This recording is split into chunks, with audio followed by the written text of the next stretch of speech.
affects our community. I want to thank our annual sponsors, Lewis Joes and Covanter and Toomey Latham and Gershow.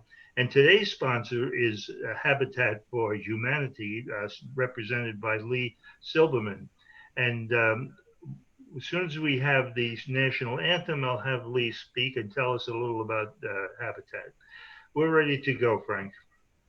Okay, I'm going to play our national anthem, the one that's been Hello? selected for this week, right now. Can anybody hear me? Yes, give me 1 minute for the national anthem, please.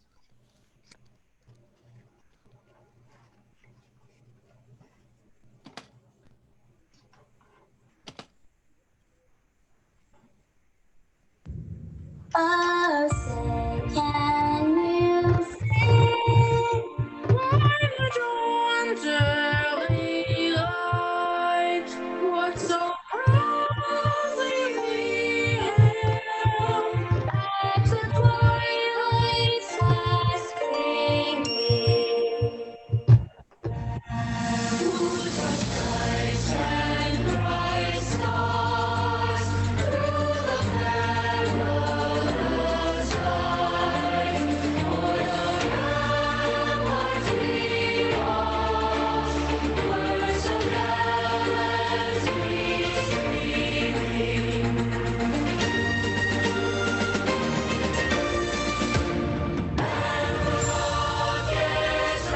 red glare, the bombs bursting in air, gave through the night, their flag was still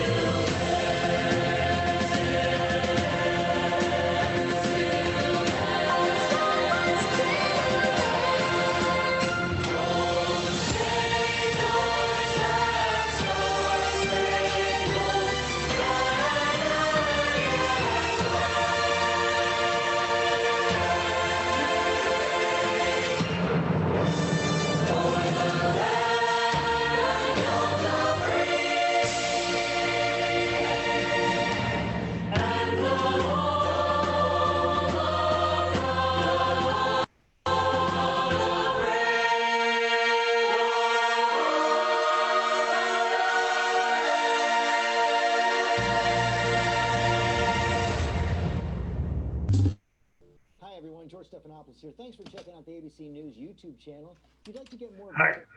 Thank you, Frank. Is everybody hearing me? Am I coming across properly? I think you are.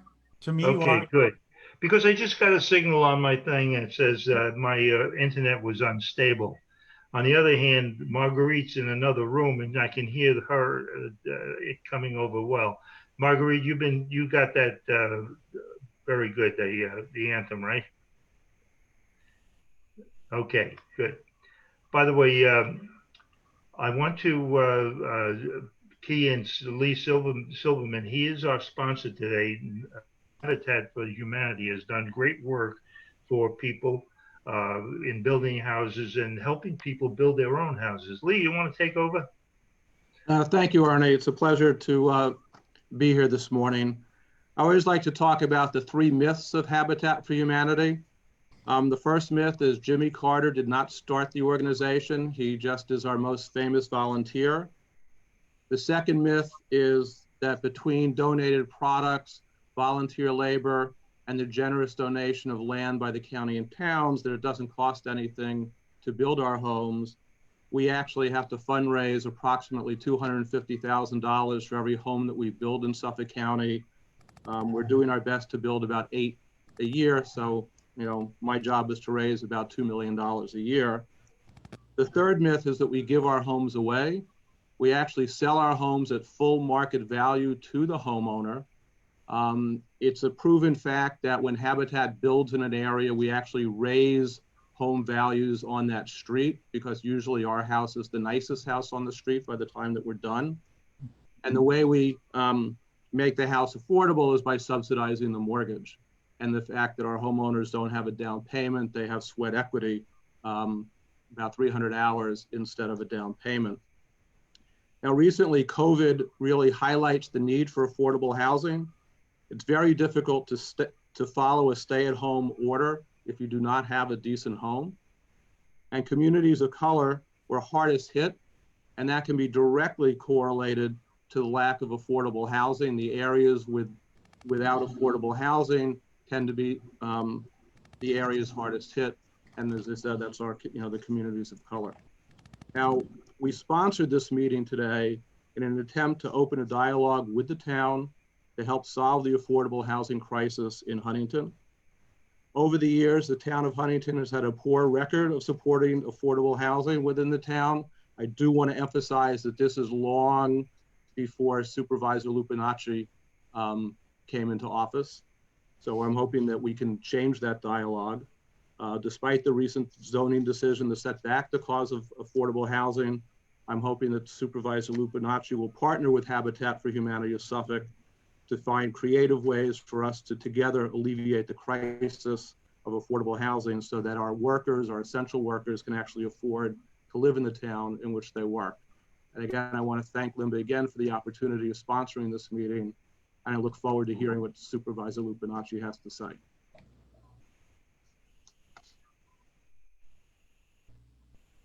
Thank you. Okay. Thank you, Lee. Go ahead, Ernie.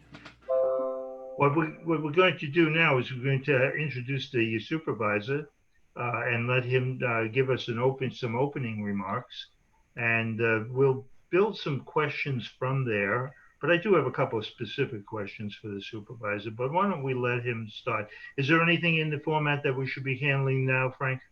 Well, we do want to explain that there is a procedure if you'd like to ask questions, that there's a way in the software that you raise your hand, and if you can't find a little spot on the screen, you can press Alt-Y or Option-Y if you have a Mac on your keyboard, and if you're dialed in on the phone, it's *9. And then once you raise your hand, then we'll be able to put you into a queue and recognize, unmute you and allow you to ask your question. And Supervisor Lupinacci, you should have an ability to unmute right now. Yes. Great. Okay, good. We're on our way. Good. Very good. Good morning. Good morning, Ernie. And you've been a professor, an assemblyman. I think it was an assembly, right? Yes. And now you're the supervisor of Huntington, and we'd like to know, some opening remarks from you. Maybe you'd like to talk about some of the things you tried and were successful at. Maybe you'd like to talk about some of the things that you'd like to see be successful. In any case, you got the floor for the next 10 minutes. Okay, very good. And good morning, everyone. And it's certainly great to be here. Thank you to Ernie and LIMBA, and of course, Lee, for sponsoring today, and Habitat, and for joining us. And just as Ernie mentioned, right, this is my third year now as supervisor. Prior to being supervisor, I served about 5.5 years in the New York State Assembly. And prior to that, about 8.5 years on the South Huntington School Board. My background is, my trade is a lawyer, but also teaching too in the areas of government and business law. So it is certainly great to be here. And I guess I'll talk a little bit about first the COVID-19 response and how that's kind of changed the world and changed the town of Huntington. Just to kind of give you a little background on Huntington, if you look at the town of Huntington, it's about a population of 215,000, diverse area. And like I always say, if you kind of shrink America into a town of 215,000, you get the town of Huntington. We have, I believe, one of the greatest downtown areas in probably in America, right? Huntington Village, but our hamlets are great, whether it's Green Lawn or Cold Spring Harbor or Northport Village, but really a great place to be, to raise a family, to own a business, to work, for the kids to attend school out of the 8 school districts that we have that crisscross the town. So just to kind of tell you a little bit about our response to how COVID-19 occurred, Huntington Station, the town of Huntington was a hot spot. Specifically Huntington Station, probably because we have a lot of essential workers that live there, and also, the closeness and the density, the way that the people interact there too. So what we were able to do was, of course, make sure that our essential services were provided, whether it was public safety, highway department, and of course, also our senior center, even though one of the first things we did in early March was close the senior center. We have an award-winning senior center. We have award-winning youth programs. We have award-winning adult daycare programs. but it was transitioning that to make sure that people still got the essential services. But of course, we had to close the senior center within that end of the second half week of March. And when we look at those types of decisions that we make, we're always in communication with Huntington Hospital, Dr. Fitterman and his staff for the guidance before we do anything, to make sure that we have the medical backing and of course the expertise and the excellent job that they do there. So just the interaction that the town had with our county officials. We're on daily briefings with Steve Malone and our other town and village officials. Also, we host our now they were weekly, but now they're bi-weekly phone calls with our village officials. We have 4 incorporated villages in the town of Huntington: Northport, Ashbrook, and Huntington Bay and Lloyd Harbor. All have mayors and village boards, and we're always in communication with them. In addition to that, we have phone calls, of course, with the governor and them updating us on what the state guidance is, what can open, what had to close at the time, et cetera. So just a lot of decision making. And of course, it was an unprecedented area. I mean, of course, not having a pandemic for over 100 years. I mean, when I came into office, we were ready for blizzards, nor'easters, hurricanes, tornadoes, even terrorist attacks. But to say that we'd be going through a pandemic where I'd be sitting with staff with a face mask and, coming into terms of social distancing was definitely going into a new realm. And I'm very proud of our staff and our very devoted employees in the town of Huntington to make sure that essential services were still ongoing and people transitioned from working from home and from remotely and answering the phones. And we did have an outbreak in town hall where people did get COVID in certain departments where we had to close down and reduce staff levels to make sure that people were safe and really coming together. And then when we slowly reopened, of course, coming together with a reopening plan and consulting with the medical experts and even Huntington Hospital saying, well, that's an excellent opening plan. We should use this as a basis and a model. And right now, Town Hall was once closed to visitors and to residents, but now it's open by appointment and you're able to— How are we doing with schools, Chad? How are we doing with schools right now? Yes. Well, basically right now, the state does have guidance on the schools and it's up to the school districts. They have to have like a 3-phase plan. How to go all virtual, how to go, quasi-virtual, where they call, and of course, bring them all back. A lot of the school districts in Huntington right now are adopting a plan, and it's based on the school districts themselves. State ed has to sign off on their plans, but right now their opening plans are mostly, quasi, where 1 day in, 1 day out. They're still going to be getting of course, the deliverance of instruction that they need, but it's going to be more of the hybrid model right now. And that's what we're all preparing for, is a second wave. And the most is the preparation. What have we learned over the past several months and how can we apply that to the future? Remember, gatherings are still limited to 50. Again, this week, the governor did announce that gyms can reopen. It looks like they'll be announcing the next few days. One of the things that I missed the most are the movie theaters, that in the next few days, there'll be plans, coming out for movie theaters and such. So it's very structured. And one of the things that we did 2 months ago is we created the Small Business Task Force for recovery in the town of Huntington. And we have a group of people, the town board, everyone got to make one appointment. Then we also have our chambers represented, and we have 4 chambers of the town of Huntington. We have Melville, Huntington, East Northport, and Northport. In addition to that, we have the business improvement districts, the Huntington, Cold Spring Harbor, and Huntington Station business improvement districts represented on there. And they help, make decisions in terms of helping us guide with outdoor dining and how to make the permit process more accessible, more transparent, more streamlined for the businesses in terms of outdoor dining, and also street closures. We have certain streets that are closed in Huntington Village for outdoor dining, which include Girard Street, New Street, and Wall Street that are closed from Saturday to Sunday, to make this transition into the COVID world where people can still go out, but still follow state guidelines, still enjoy a meal, and really help our businesses in our retail space open. In addition to that, our retail space can reserve spots in front of their businesses, so where they could park and of course get get in and out very quickly if they're buying anything. So that's been very— one of the things that are very important to our town and to our country in general is the eating places. Now when I go out with Marguerite, we look for a place where we can be outside, but it is. And I'm wondering, are we populating the inside of the restaurants as well? Well, And when will that happen if we're not there yet?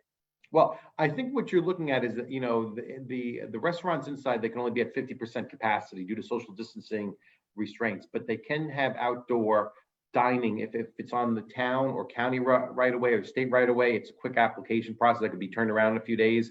And if they want to pitch tents on their private parking lots, it's just a quick application to the ZBA that they approve basically every week.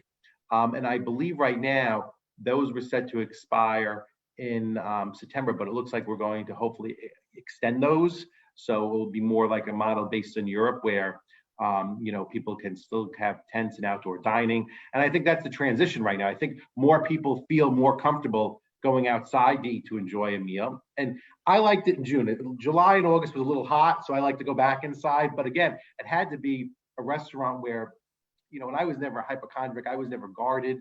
I mean, I've been in the classroom. I used to, shake hundreds of hands a day. But I think in this type of world, we're all, our guard is up as we should be.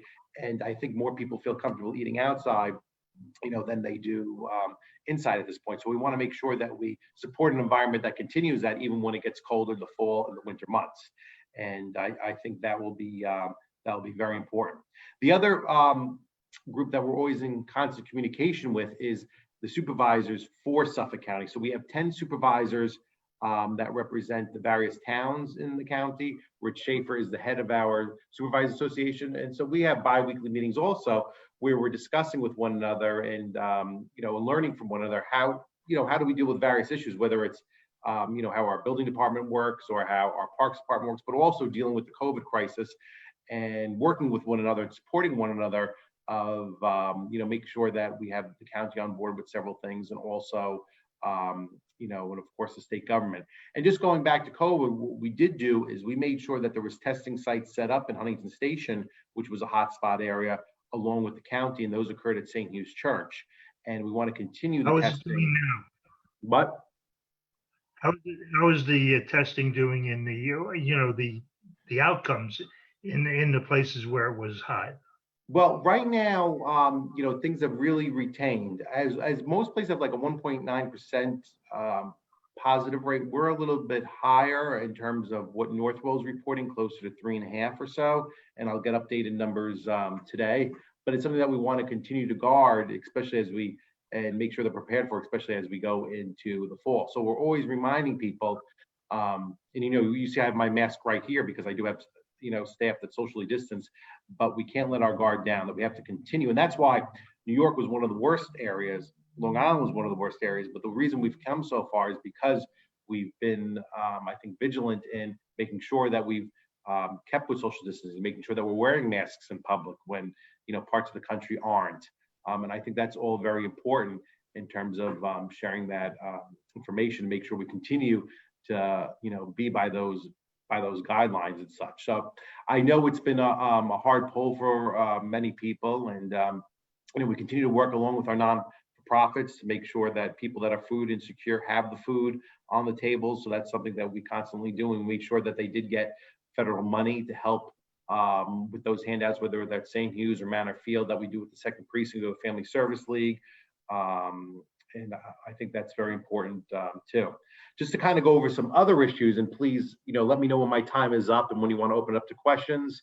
Huntington Station revitalization continues in terms of north of the Long Island Railroad. We have a building that's completing about 80 apartments right now. That's in its final stages, and really a lot of private development is occurring in that area. Also, in April during COVID, we did have a phone call with FEMA and also representatives from the EPA to see what kind of money we could bring in, along with state money and county money, for sewage lines south of the Huntington train station, because that will be in the next area that we really want to pride and develop with, and really to make sure that private development comes in with mixed use, including residential and retail. And that sewage will really be the next step there. It's about a $50 million price tag. So we're looking for federal money and also state money in that. And in conjunction with that, we have the old armory in Huntington Station, which is 85% complete in terms of design.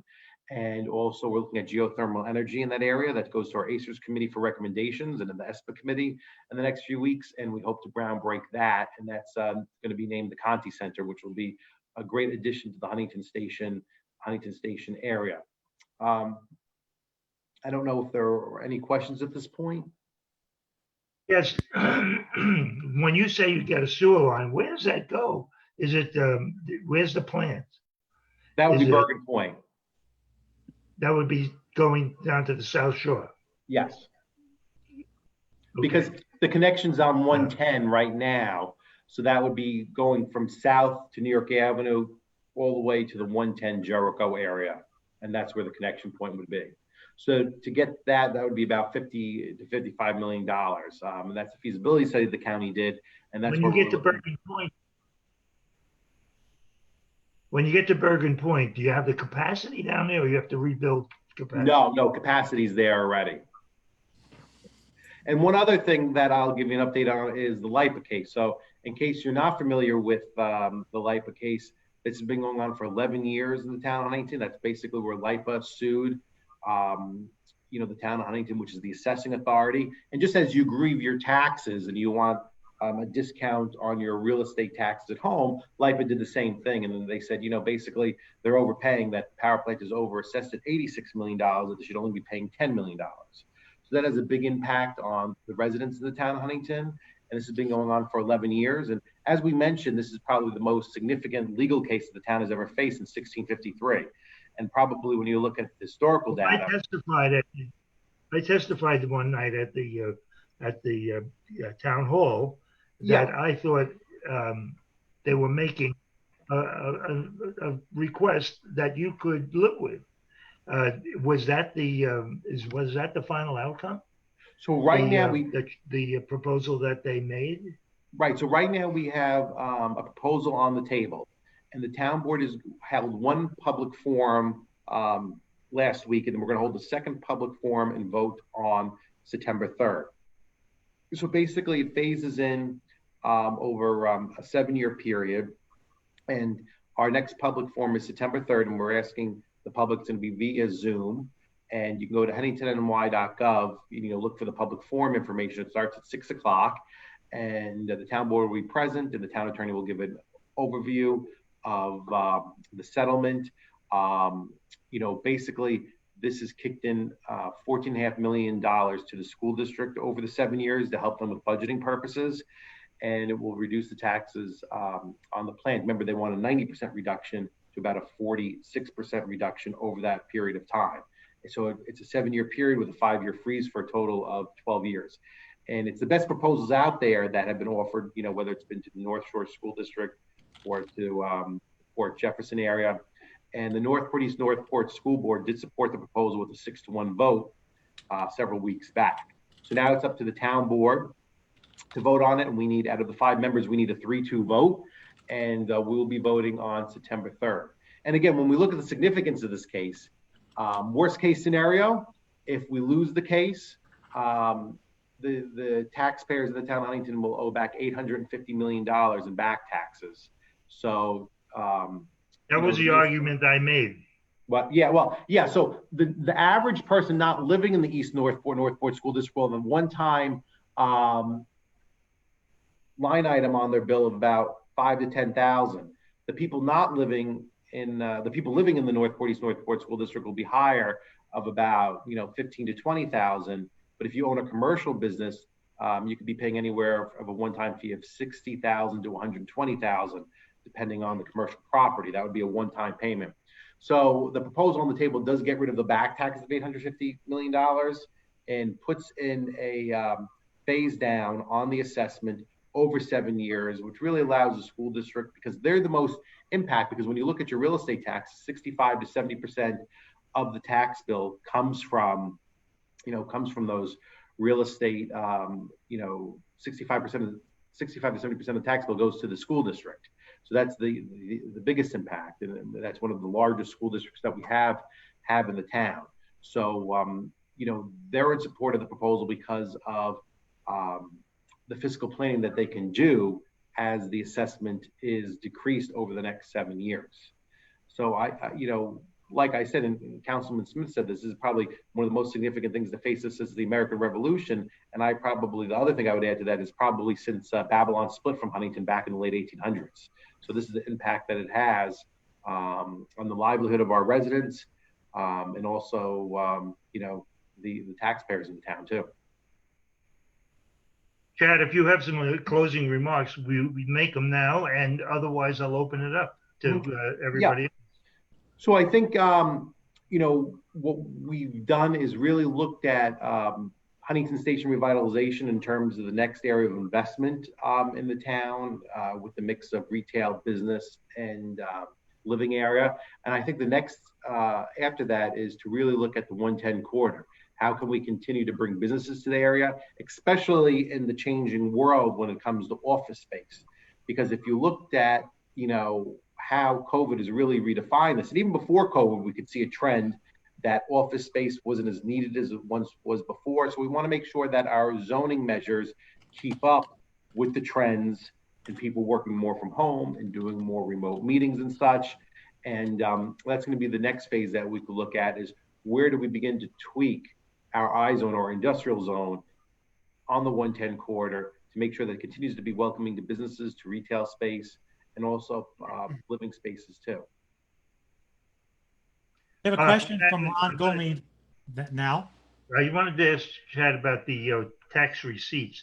Did COVID have a noticeable reduction in your collections of taxes, or is that something that it's too timed out to be noticed now? So one good thing is that in the past, so we have sales tax, but most of our revenue comes from real estate taxes. The town doesn't get any sales tax, right? In some counties, we have 62 counties in the state of New York. The sales tax in Suffolk County goes to the county and goes to the state. In some of the other counties upstate, they get a share, the towns get a share of the sales tax. We petitioned the state to allow the county, or to make the county give us a little revenue to the sales tax. Well, for budgeting purposes, I'm glad this wasn't the first year we received sales tax. I don't know if that's ever going to happen, but that was the biggest hit in terms of taxes collected, and the town's not, obviously dependent on sales tax, so we don't get it. In terms of real estate taxes, everything's been collected. It's not too bad, so that's been good.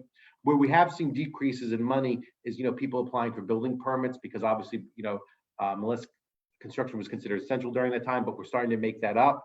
And the other revenue that we're dependent on, but we were able to make it up in different areas because we had a hiring freeze and such, is that parking meters were suspended for several months down in Huntington Village. And to allow the transition, for outdoor, pickup and such for the restaurants, that's going back on. So we did see a little bit in that, but with the hiring freeze, we'll be able to make it up, during that period of time. So in terms of revenue received, I think the biggest hit that you saw was in sales tax, but the town's not dependent on it because we want to receive that. So I guess it's a one-up thing of not receiving that revenue stream. We have a question from Ron Gomey. Yeah, hi, good morning, Chad. Thanks for joining us today, and thanks for your leadership. My question pertains to the new sewer line. Will all the residents and businesses be connected to that new sewer line? And is that cost included in the $58 million? And what is the timeline of that project? So basically that would be more for the commercial areas on, at this point, at least the starting point would be for the commercial areas on New York Avenue and 110.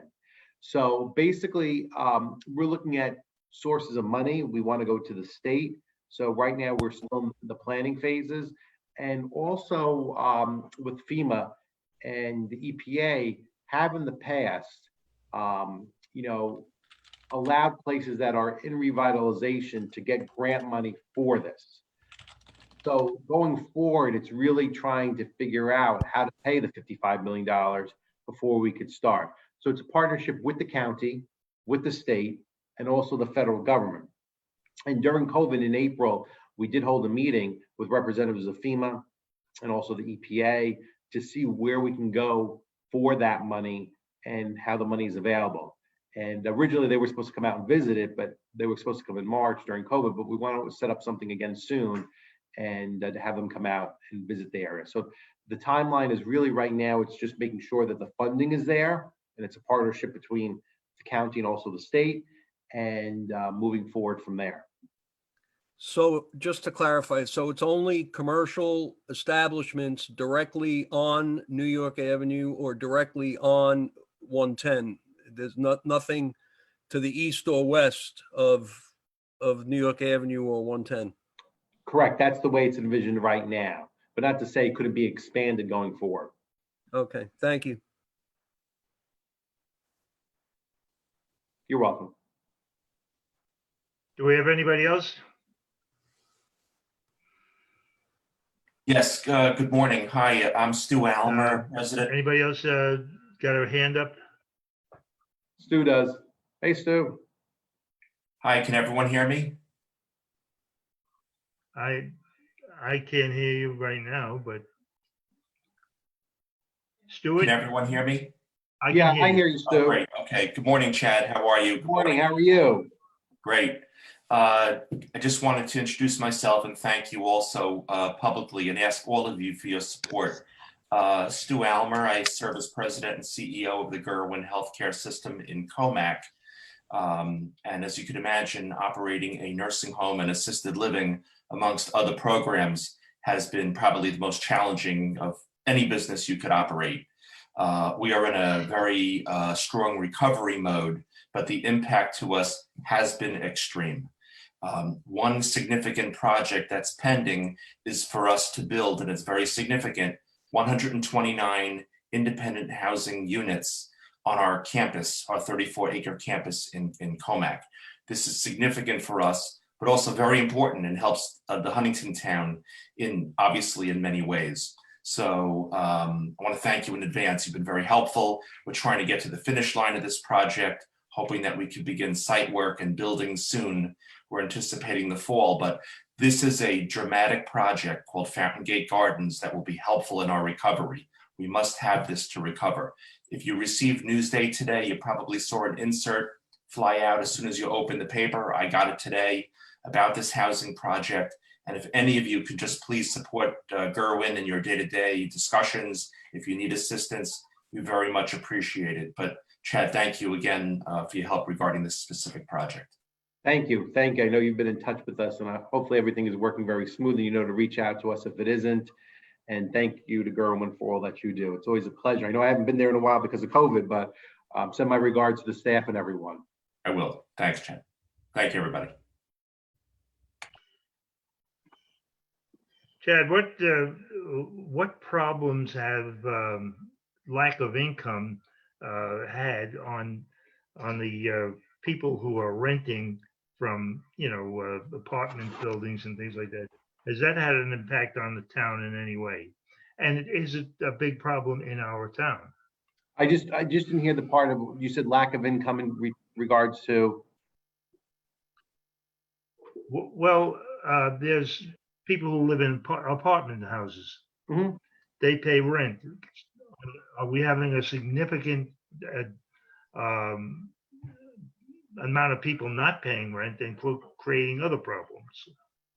Well, right now, And is it impact on the town? right now, the Attorney General in the state of New York and the governor's office have put out guidelines if people are struggling to pay their rent in terms of what landlords can do, what they can't do. And that's very important for, tenants and landlords to know what their rights are during COVID, number one. What we've seen during this time is food insecurity rise because of money issues. And it might have been that you were essential workers and you might have worked for the government and you might have been a teacher or that type of thing where you didn't see, but even like people that have never struggled in the past might have had very successful businesses, but all of a sudden their businesses stopped. And they've never had to struggle with money or putting food on their table in their lives. So it's been very complex in terms of food security needs because I think the population has changed and obviously grown a lot larger. So we've worked along with our not-for-profits in the area, in the churches, and our religious institutions to make sure that, whatever grant money that we can get from the county, whatever grant money that we can get from, the federal government, through our community development agency, that they have the money and that they have the support that's necessary. So throughout the town on various days, there are places that give out food, which I think it's very important for people to know that, they don't have to be ashamed to get it and know that the services are there. In addition to that, like I was saying, we have an excellent senior citizen center. And that used to be open Monday through Friday, where people can get a hot meal, they could socialize, they could play pool, they could play bridge, they would have music. And we had to, of course, close that during COVID because of being one of the most vulnerable populations, during that time. But there are still services that we provide. Every Monday, there is a pickup system where the senior citizens come by, they could pick up 5 frozen meals that could last them the week, in terms of lunch. And also, depending on what the contributions are, they can get milk and eggs, which is good. And of course, if they can't come, or they don't have someone to help them come get it, our bus system will drop it off to them. And because we're the only town on Long Island out of the 13 towns that actually has its own bus system. We have the HART bus system, and which is very good in providing and helping us to drop off those meals and such. So I think what you've Do you seen employ volunteers? Well, right now, Do you employ volunteers in getting that distribution done, Chad? well, we have our staff that has transitioned from, normally servicing our seniors in the senior center to helping distribute. Normally that we do have volunteers that do help us out, or interns, and we've done that in a limited capacity. It's changed a little bit because of COVID and the interaction that, we have with non-staff and staff. But, if people want to volunteer, we could always get them to an organization that needs volunteers too. Okay, we have a question from Lee Silverman. I'm going to ask you to unmute. Good morning, Mr. Supervisor. According to the Huntington Township Housing Coalition, there's a shortfall of at least 3,000 affordable units in the town, probably over the 10 years. And as I said, this goes long before your administration. The town really has not made a dent in this. Does your administration have any plans for trying to address the affordable housing crisis within Huntington?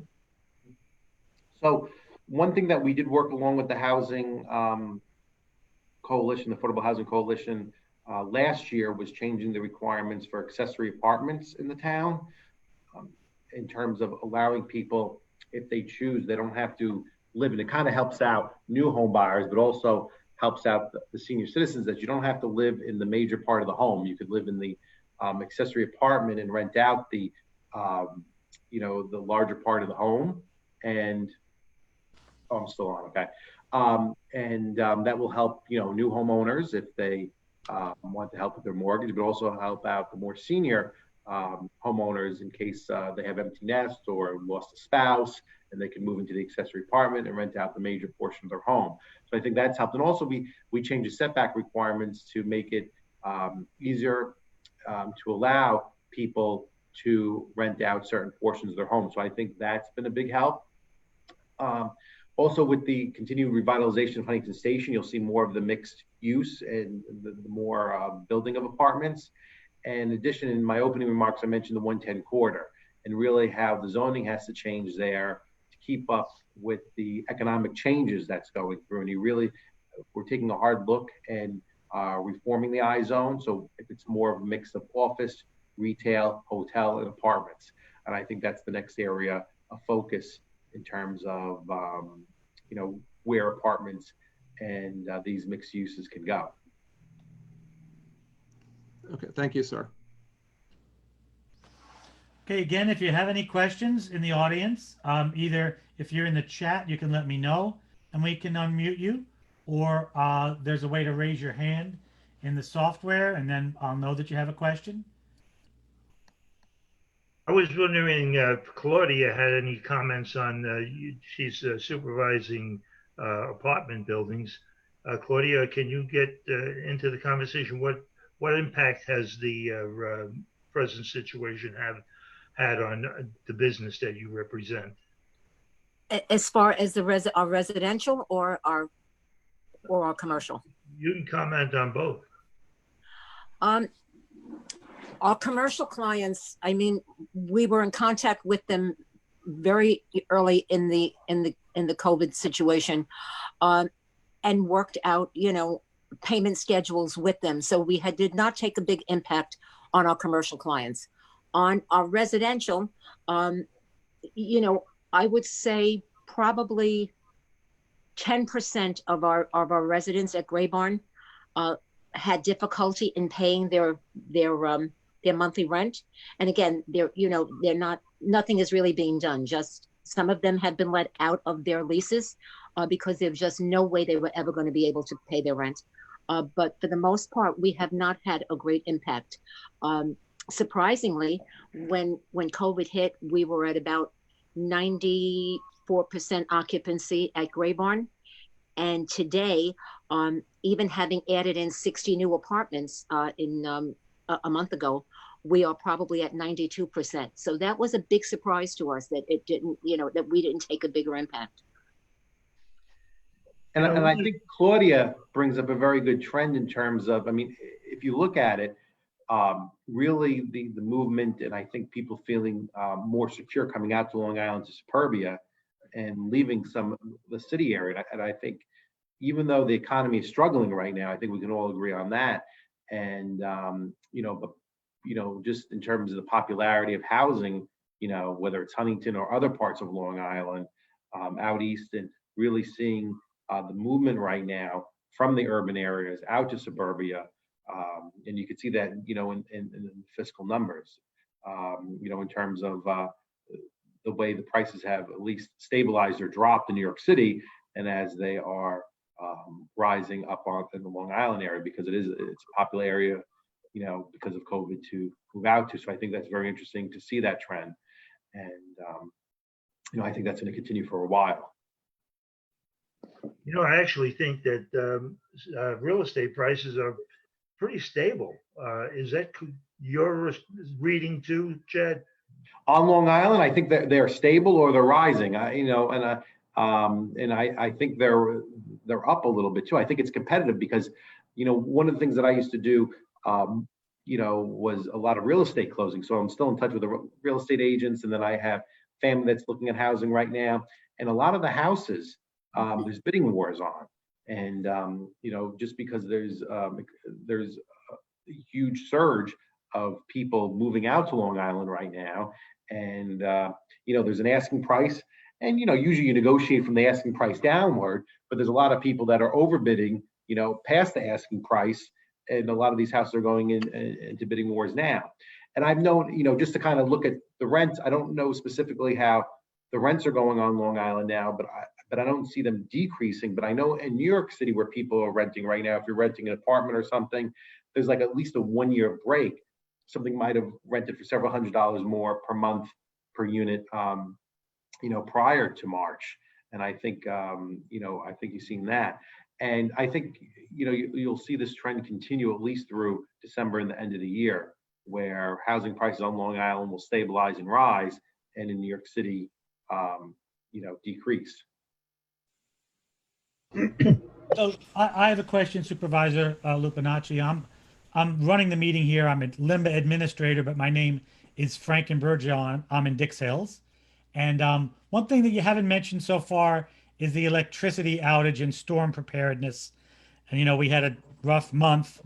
So many of my friends and acquaintances are making noises about burying power lines. I wonder if you can discuss that and other plans that might be made to improve our stability.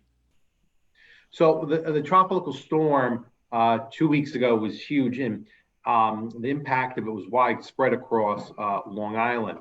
We had over 1,200 trees come down across the town, and we have about 80,000 parcels, that includes residential and commercial, that get electricity from PSE&G.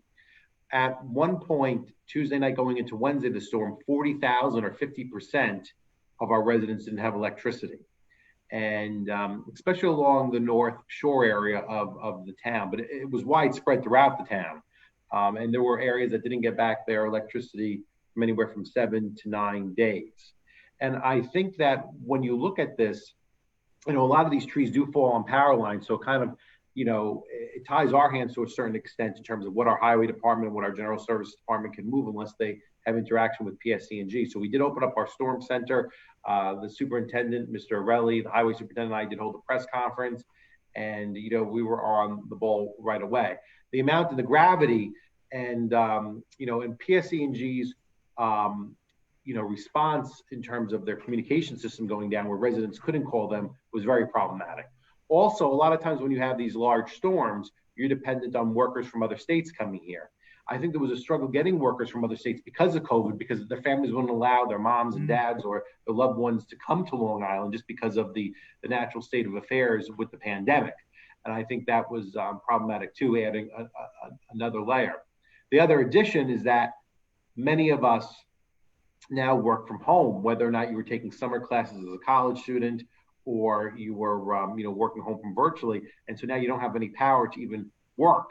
And in addition to that, Optimum and Verizon had a struggle getting their customers back to a certain extent too. So what we do right now as a town, we reassess and we look at all of the trees, and this is what's going on right now in terms of the cleanup. And we've, to this date, and if you look at the pictures on our town website, we have 156,000 cubic yards of trees and limbs and branches right now. That's at our Elwood Highway yard. And I was there a few days back with the superintendent of highway. So right now we're in the cleanup mode still in terms of making sure that, if you put your trees and your fallen branches to the curb, that our refuse department, also our highway department, will continue to collect those. And then we go through a period where we reevaluate to see where our limbs are. And this was last done widespread in 2012 after Sandy by the town.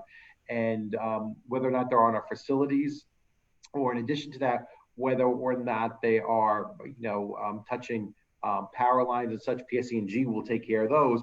And then our highway department will continue to trim back branches and other loose limbs and dying trees to prepare for the next storm. And it looks like it's going to be a very, very active season over the next few weeks too, until the end of October, beginning of November. So we're still in this hurricane tropical storm season. So we need to be prepared, considering that we got this one early in August. In addition to that, the PSC, the Public Service Commission that regulates PSC&G because it's a public authority utility company, has been holding hearings. And I know the Senate has held hearings, including Senator Gorn and the other state senators on Long Island. So if there are certain instances that you know of, or you had bad interactions, let the PSC know, let your state representatives know, so they can take that into consideration to make that part of the record going forward. Also, PSC&G did put out a program this week, if you weren't aware, that they will reimburse you up to $250. If you lost frozen food or food in your refrigerator that spoiled during that time, and and they'll try to cooperate going forward. And on my property, I have 80-foot oak trees, a bunch of them. And I lost some major limbs. In fact, one crushed my Subaru Outback. But I have these, major pieces of timber on my property that, that I cut up, and they're like 13, 14-inch diameters. How do I get rid of them? Because you can't put them in your trucks. Do you have a special program for that? So you could use it for your fire thing, Ernie. But you know what? You could bring it out right now. Normally, non-storm related, normally everything's got to be bundled and cut up, because and the reason is not because we're difficult, but the reason is because we have the hydraulics in our refuse trucks can't crush very large timber, when you see the garbage trucks that come by. But because we're in a storm related instance, you could take whatever out to the curb and call the highway department. They'll come by and pick it up. And I have to say, as a Huntington resident, those trucks did an amazing job picking up the refuge, because like Ernie, we have a lot of mature, over mature oak trees here in Dix Hills. Yeah. And every storm, it's going to be an ongoing thing. These trees were not this big when they built this development back in the 60s, but here we are today. Yeah, and I live near the Waltman Mall, I had two huge oak trees that were built when my house was built in the 30s, and I had them. One was dying, and I took it down last year, and the other one, was taken down. And I think in this storm I would have lost at least one of them that would have crushed my house or crushed my neighbor's house. And but that's something that you have to keep an eye on because during these storms, the winds are very unpredictable. If you look at this last storm, we only got a quarter of an inch of rain, right? We were supposed to get anywhere from 3 to 5 inches at one point. The rain reduced, but the winds were very high. And if you took a summer's nap, like in the afternoon, between those hours of 2 and 4, you would have missed everything. But the winds really picked up. And we were lucky, though, to a certain extent. Well, the ground was dry because, we haven't received much rain until this past week or so. But if the amount of rain that was supposed to occur of 3 to 5 inches on top of that would have really loosened up, I think, some of the roots too. So it was just one of those combinations. Now, again, this was a widespread storm, island-wide. Last June, they called it a vertical windstorm. That's what the National Weather Service called, but it pinpointed in Comac and East Northport. Yeah, my neighborhood. Those areas last end of June looked like a war zone. But that was very pinpointed, so we could put all our resources in that part of town, whether it was PSC&G, whether it was Highway Department, whether it was General Services helping out the Highway Department. But this was so widespread, island-wide, right, especially along the North Shore. That's why the impact was larger this time. So just to follow up, you were mentioning, because my question really was, what can we do to mitigate this problem in the future? And so as I drive my car around, I still see what looks to me like, calamities waiting to happen with trees hanging over, power lines all over. But it sounds from your answer that first it has to be deliberated whether it's a county road or a state road or a PSEG issue or private property before that particular limb can even be handled. Is that correct? Well, what it is if it's touching the power lines, usually PSE&G will take care of it. And they did actually start a program when they took over as the utility provider back in like 2013. I think it was the beginning of 2013. They did a very aggressive program of cleaning out the limbs that were touching the wires. Now, what happens is that was 7 years ago. And I'm sure they continue during that 7 years, but that's where the refocus is going to be. And then the town will take care of the trees that, and the limbs that aren't touching the branches. And, and again, you said it's like interjurisdictional where it might be some areas where, the county has to take care of it or the, depending if it's on the state right away, et cetera. But that will be a targeted and collaborated effort between those areas right now. But if there is a tree that you see in your area that you think is a threat, whether it's rotting or dying or sick or the limbs are out of control, let us know. And then we can always make sure that we forward that information to the proper people that are in charge of that tree. Okay. Well, we get our trees trimmed every 2 years, and it's a big bill, but they don't know where the rot is in many cases, and so you really do have a weakened condition that's not visually visible. Right. And when that wind blew, it took down those limbs that were weak. So as vigilant as you want to be, you may not be there on target, getting it all done. Got a few more people with their hands up. I'm sorry to interrupt, but I think if we move off this topic, we'll have enough time for that. John F., I'm going to ask you to unmute. Okay. Good morning, Supervisor Lupinacci.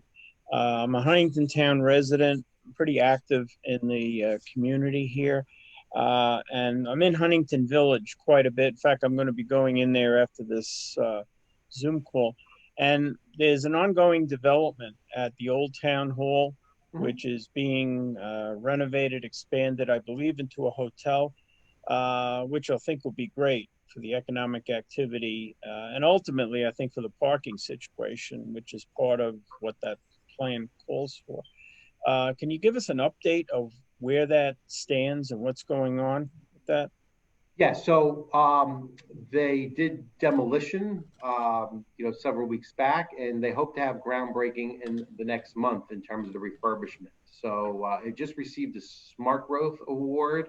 The developers of that probably about a week and a half ago, and they are moving forward. And it's going to be a beautiful addition to the downtown Huntington area. So, I mean, when you look at it, it's going to really tie in because in the Huntington Village area, there is no hotel.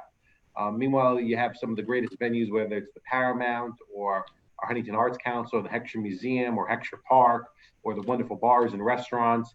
There's a great integration of culture, food, and entertainment. So really, that hotel will kind of tie in. It's really, I think, the economic tie-in that we need in Huntington Village. So Yeah, I'm sorry. Go ahead. I'm sorry. So basically, it's going to be 80 rooms. They did the demolition already, and now the next thing is the groundbreaking in terms of the refurbishment. I believe I read early on that part of the redevelopment of that historical town hall was to preserve a lot of the original integrity of that. Is there going to be anything historically done to memorialize the importance of that building as the original town hall?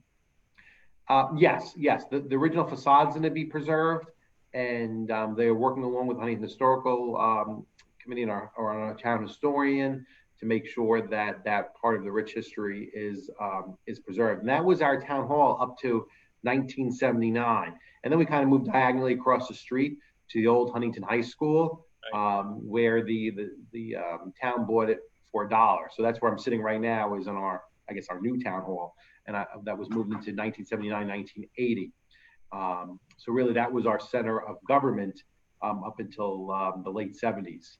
So yes, there will be a big commitment, and that will persevere in terms of really preserving that facade, the front facade, and a lot of the historical integrity of the building too. And I just wanted to say as a note that your senior center is Class A. I mean, they're great people. They have a wonderful outreach. They actually called me the other day just to check in, to say hello and whatever. You do a great job with that, with the seniors. So thank you very much for that. We have one more person waiting, and I think if we switch now, there'll be enough time for that last question. Lynn Elson Nielsen has a question. Yeah, Supervisor, just wondering, I know Huntington Town has made a commitment to green energy infrastructure, but I'd like to know, in terms of investing in smart grid technology, what are you guys doing on that front? How much of it is, a town decision versus how much of it is, the utility companies? And what exactly are the concrete actions you're taking to improve green energy infrastructure? Well, I think, as I mentioned a little bit earlier about the Conti Center, which is going to be a community center built in Huntington Station. Right now, we're looking at the mix of solar and geothermal energy there, and working along with state grants, NYSERDA grants, to achieve that technology. So I think that's very important. In addition to that, we're working on a microgrid project that we're in phase 2 of funding, and that's making sure that Huntington Hospital, our YMCA and Town Hall are connected on a microgrid where they are resilient and can survive these storms. And we were in a second round of grant funding for that, and hopefully we'll be receiving a third round of grant funding. So our sustainability energy coordinator is working on that very hard. And about 3 years ago, the Lieutenant Governor came down to announce those grants. And when you look at this last storm, the Town Hall was out for about 12 hours, and we were on backup generators and such. So, we were working on those backup generators, but even a place like Huntington Hospital was out for several hours too. So the connectivity of the YMCA in Town Hall and Huntington Hospital through this microgrid would be very important too. So again, it's not only on us, but of course it's on our other stakeholders and working along with the county and of course the state, and sometimes even the federal government, depending on what type of grants and assistance are there. So you're I'd like to. Oh, go ahead. Did you want to finish your thought, Lynn?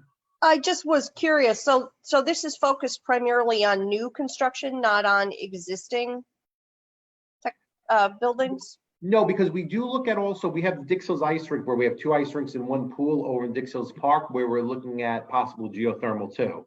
So that's already an existing building, but also applying whatever kind of sustainable energy we can have to a new construction also.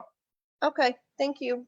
You're welcome. Supervisor, we at LIMBA are very concerned about the environment, and your efforts on green energy are very interesting to me.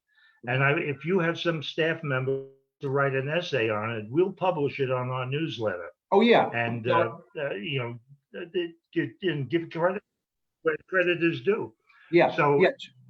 Therese Kinsley is our sustainability officer, who's a very hard worker, very intelligent, and you know, a professional engineer, also LEED certified, and really on the forefront of you know, grant assistance also, and where we can move in terms of sustainable energy in the town too.